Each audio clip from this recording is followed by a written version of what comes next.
Assalamualaikum warahmatullahi wabarakatuh. Anak sekalian, mari kita lanjutkan ya, lanjutan dari masalah qiyas ya sebagai sumber hukum Islam yang keempat.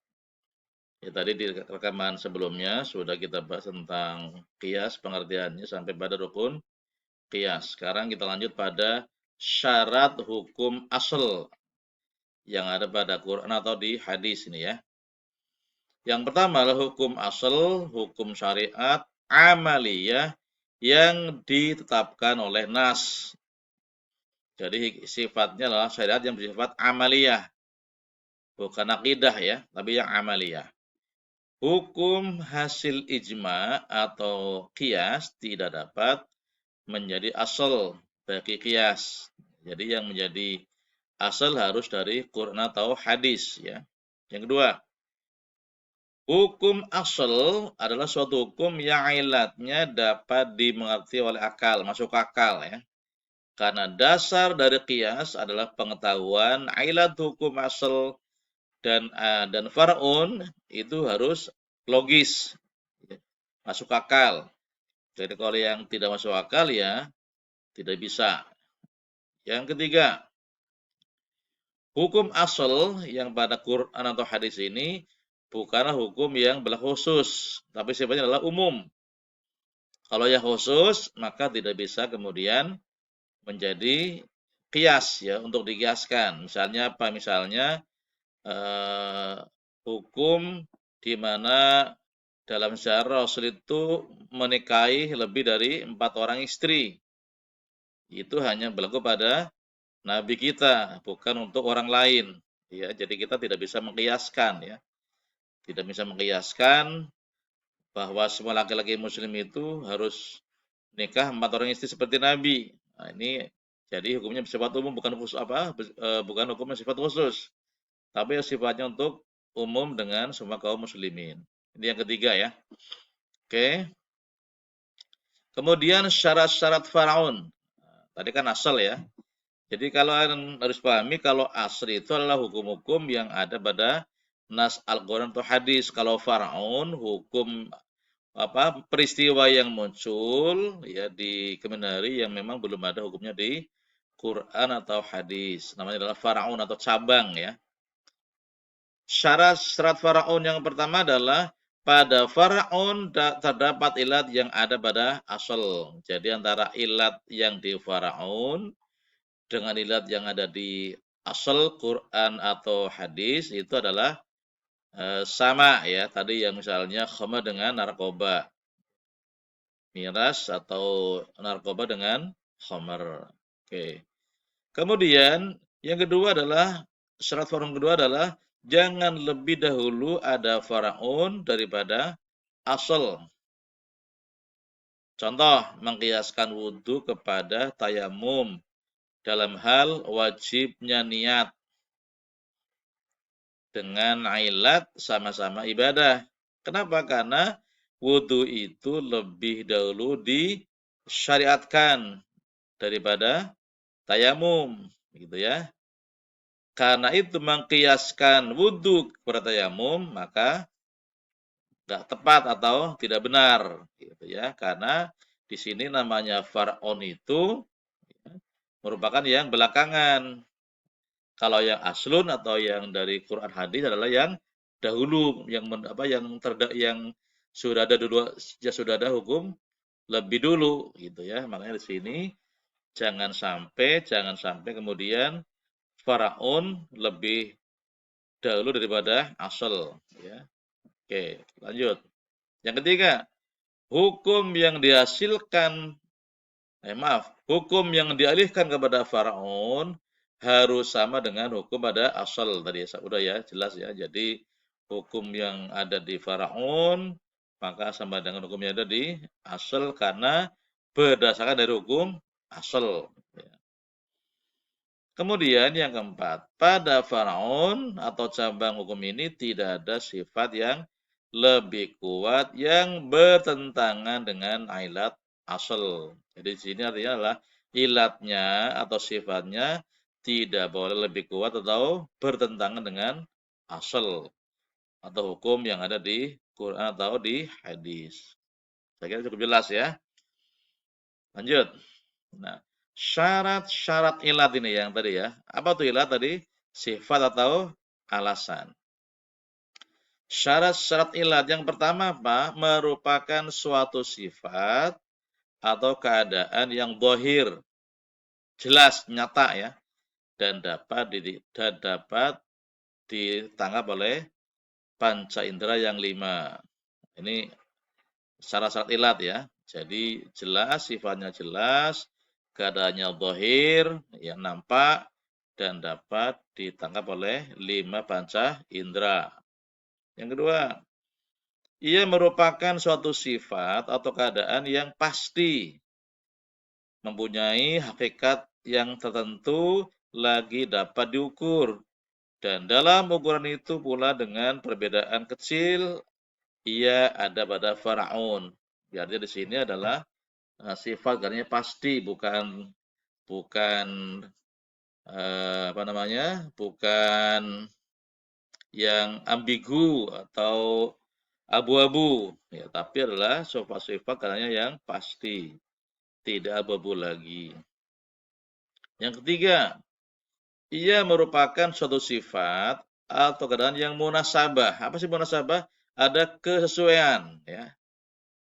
Keberadaannya itu dapat berfungsi untuk mewujudkan hikmah hukum, sehingga adanya mengakibatkan adalah hukum dan tidak adanya mengakibatkan tidak adanya hukum.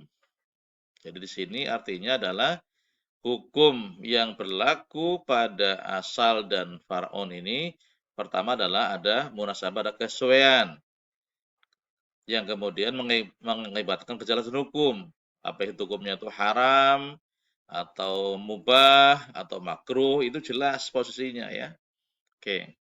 Yang keempat, ia bukan sifat atau keadaan yang hanya terdapat pada asal saja, tapi juga terdapat pada, maaf ini ya, ia bukan sifat atau keadaan yang hanya terdapat pada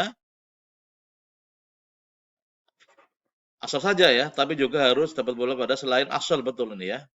Saya ulang lagi nih, ia bukan sifat atau keadaan yang hanya terdapat pada asal saja, tapi juga terdapat pula pada selain asal, terdapat pada faraun. Artinya gini tadi ya, diulang lagi nih.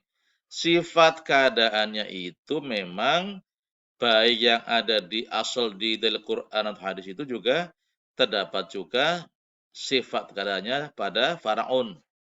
Ya, jadi ada pada dua-duanya antara asal dan faraun. Oke, lanjut. Sekarang kita teruskan macam-macam qiyas. Apa yang pertama adalah qiyas aula atau aulawi ya. Qiyas aula atau qiyas aulawi. Apa itu qiyas aula? Apabila ilat mewajibkan adanya hukum dan keadaan faraun lebih utama mendapatkan hukum tersebut daripada asal. Contoh, mengkiaskan memukul orang tua dengan mengatakan kepada kedua orang tua. Hukumnya adalah sama-sama haram karena sama-sama menyakiti. Dalilnya surah Al-Isra ayat 23. Fala taqul lahuma uffin, ya. Wala tanharuma wa qul lahuma qawlan karima, ya, kalau lengkap ya. Janganlah kamu mengatakan kepada keduanya perkataan atau perkataan yang kasar. Di sini di dalil Al-Isra ayat 23 itu adalah kita dilarang berkata kasar kepada orang tua. Nah, kalau kemudian kita banding dikomparasi dengan memukul, kira-kira kalau mukul orang tua dengan berkata kasar, lebih berat mana hukumnya?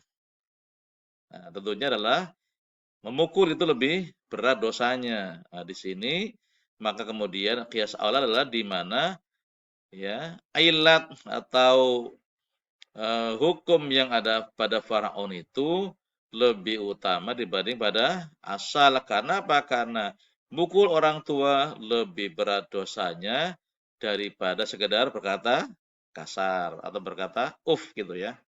Ini namanya qiyas aula.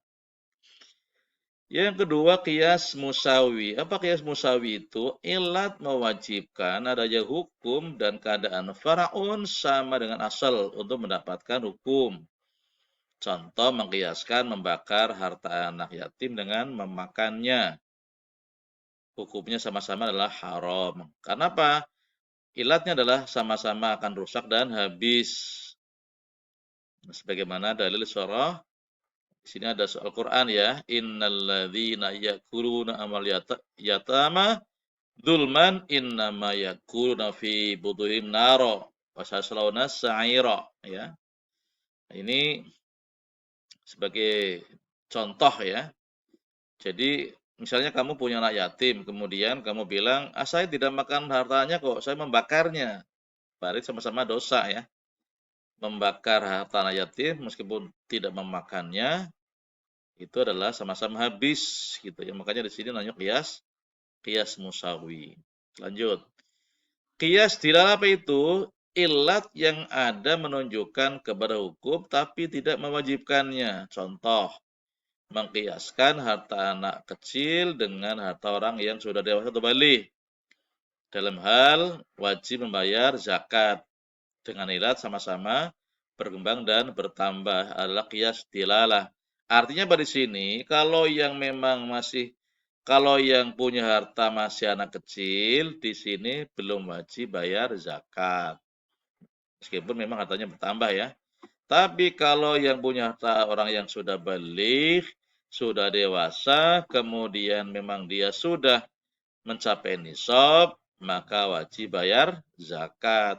Tapi kalau yang masih punya harta dan masih anak kecil, itu belum berkewajiban untuk membayar zakat. Tapi kalau misalnya membayar boleh nggak? Boleh gitu ya. Ini namanya qiyas dilalah. Lanjut.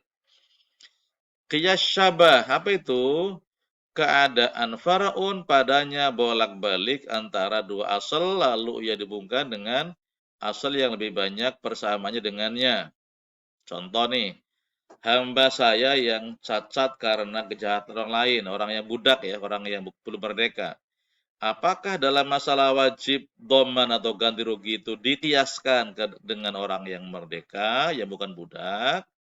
Karena sama-sama anak Adam atau dikiaskan dengan benda karena harta milik. Ya. Di sini ada dua pendapat, ya namanya syabah ya. Persamaannya dengan harta lebih banyak daripada persamaannya dengan orang merdeka.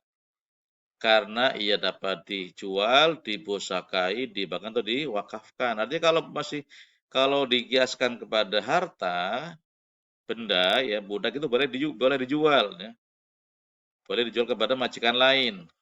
Sehingga kemudian nilainya lebih besar. Tapi kalau kemudian dikasihkan kepada kepada orang yang merdeka secara nominal, secara materi ya, itu mungkin harganya lebih lebih kecil gitu ya. Makanya di sini kemudian eh, qiyas syabah ini adalah di mana far'un ya padanya itu bolak-balik antara dua asal, ya dua dalil yang ada di Al-Qur'an.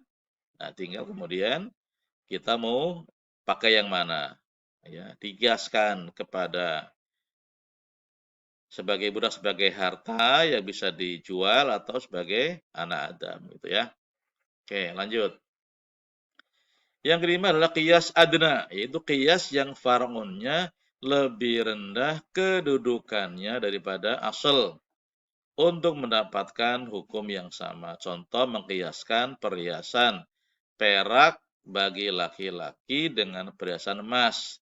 Tentang haram hukumnya dengan ilat berbangga-bangga. Di sini qiyas adna ya. Ini kebalikan qiyas aulawi tadi ya. Jadi di sini di mana far'unnya qiyas yang far'unnya lebih rendah kedudukannya daripada asal ya, yaitu perak dengan emas. Perak sama emas kan lebih mahal emas ya kan dibanding perak. Nah, di sini ketika laki-laki itu menggunakan emas itu adalah memang diharamkan. Nah, kalau pakai perak bagaimana? Ya, kalau pakai perak berarti memang kalau lebih aman maka tidak dipakai. Laki-laki disilakan boleh menggunakan perhiasan selain emas atau perak. Oke.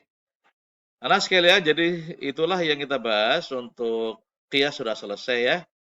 Demikian yang bisa Bapak jelaskan. Alhamdulillahirabbil alamin. Terima kasih atas pertanyaannya. Salam